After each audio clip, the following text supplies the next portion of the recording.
Clayton Christensen, who's famous for Innovator's Dilemma, towards the end of his career, he talked a little bit about the purpose of your life, but he also had a big theme on in finance, and where in the finance world, to be able to compare Slack to Ford, the finance analysts came up with all these funny ratios that really are not a valid way to compare Salesforce to Ford. They're completely different companies. And his hypothesis, right, is a lot of the bad behavior is to drive those ratios to hit bonuses.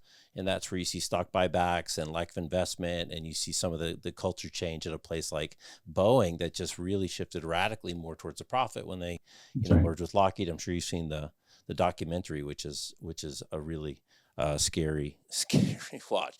You mentioned Clay Christensen, and you briefly mentioned it. It's How Will You Measure Your Life? I've gone back and rewatched that a couple of times over the past couple of years. It is fantastic. It is also dated a little bit. Clay was a fantastic human being. I almost got my PhD because of Clay.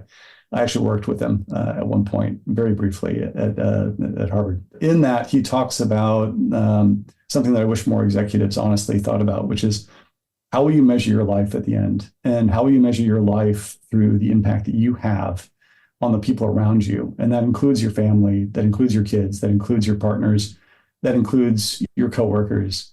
And just that lens alone, as opposed to what's my title, what's my millions, how many people am I working with?